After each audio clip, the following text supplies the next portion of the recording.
Hi everyone, it's Angie and I wanted to give you guys an update on what's been going on since I found out I was BRCA positive and since I found out that I was going to go ahead with a mastectomy in the fall.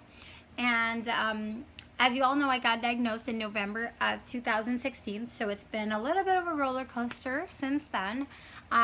I have 4 young children, a 7-year-old girl, 5-year-old boy, 4-year-old boy, and 1.5-year-old boy. So our life is already a little bit crazy, and when I found out I was BRCA positive, the first thought I could think of was, how do I reduce my risk completely? Does that mean get a mastectomy? Does that mean get my ovaries removed? Does that mean just do a full hysterectomy? I just wanted to reduce all my risks because I just wanted to be around for wedding days and graduations, and I didn't want to take a chance of missing anything in their life. So my first thought was to get the mastectomy, and I went to go ahead and see a breast surgeon and a plastic surgeon, and that is all set for end of October of this year. During this time, I also went to go see a OB oncologist at Memorial Sloan Kettering in New York City. And while I was there, the doctor actually explained to me that my ovaries were really important, that I needed them, that I needed to have them, and having a hysterectomy at 31 years old was not the way to go.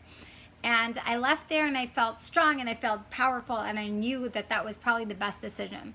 We did agree on getting a scan every year and having a CA 125 done once a year to make sure that everything was okay. During this time, I felt good. I felt like I was in control. I knew I'd re-see the doctor every year, and then also at 35 years old to 40 years old, rediscuss having my ovaries removed. During this time, I went and did my CA 125, the first one in January, and the number was 47. And I believe it should be under 25 to be considered normal. And at that time, the doctors mentioned that, it is a little bit on the higher side, but let's wait a couple months and let's see if it goes down. Also, sometimes your period or other things play into effect. So in my family, currently, there is no history of ovarian cancer. Most of it is actually pancreatic. And so I have no real history of ovarian cancer or breast cancer, really. And then in May, I retested, and the number had risen to 75. And then in July last month, it went up to 125. I was nervous. I had a CAT scan. They did not find anything. They did a couple of different scans, and all of them came out clear. Finding out later that those scans are only 60 to 70% accurate. I went ahead and met with my OB oncologist, and the man who also explained to me why my ovaries were so important in the beginning, when I really wanted to just get everything out because I wanted to be here. And so once I met with him, he decided that the best thing to do is actually have my ovaries and fallopian tubes removed as soon as possible.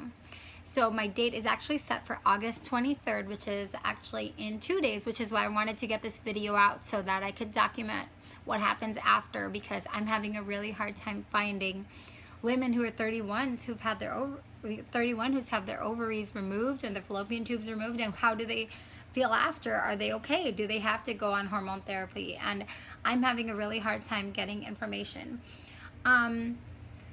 So how do I feel? Well, it's a little funny because I feel like I'm losing half of my body. I'm losing my breast in 3 months. I'm losing my ovaries. I'm losing all the things that kind of make me what I am. And I feel lost. I feel angry most of the time.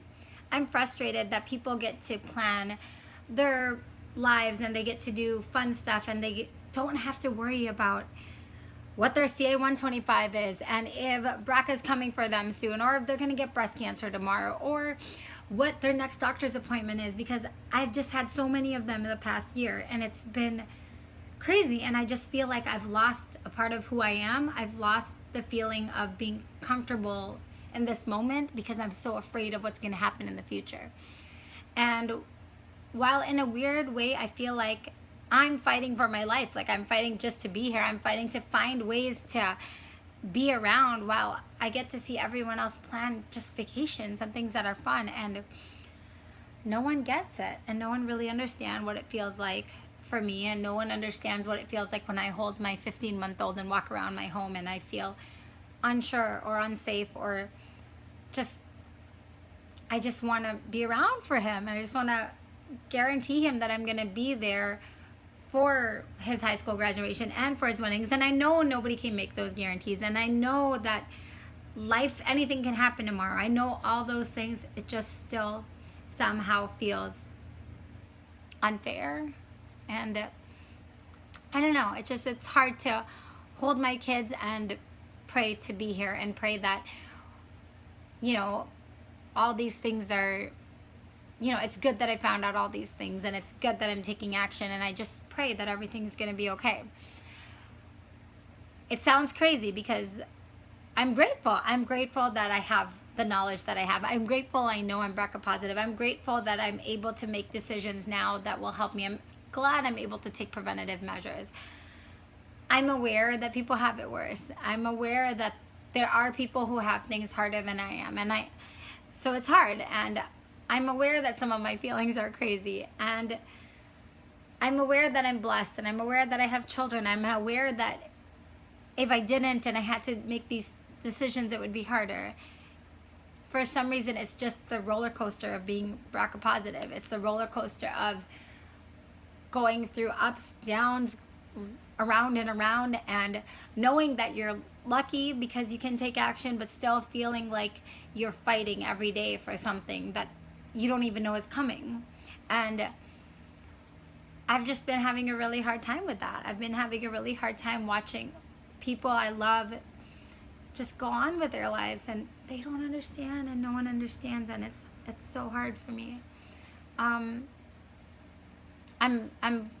lucky to have wonderful family and friends and wonderful, like a really wonderful support system. I'm very, very blessed to have people watch my videos and actually reach out to me because they make me feel better. Thank you for the comments and the messages I've gotten. You know, I'm very, very thankful for all the things that I do have. I just wonder when the roller coaster is going to end, and is it only going to get worse after my ovaries get removed and I go into menopause 21 years earlier than you're supposed to. And it's just really hard.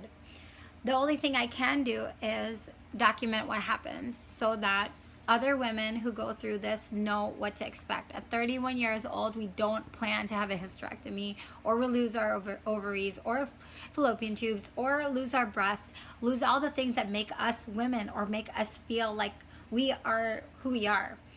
So if I have to lose certain things and I can at least give you 1% of information, then I guess that's what will get me through all of this. So I will put a video out in the next couple days after, let you know how my surgery goes. It's planned for Wednesday morning. My husband will be with me at the hospital, and my kids will be home, and I get to come home that same day, so that's wonderful. And I don't have to spend a night in the hospital, so you know, it's just part of the BRCA roller coaster, I guess. Thank you all for listening. Thank you for hearing me out. Thank you for just being there, being an audience for me. And I hope that somehow I make you feel a little bit more normal while you're going through your own roller coaster. Have a good night.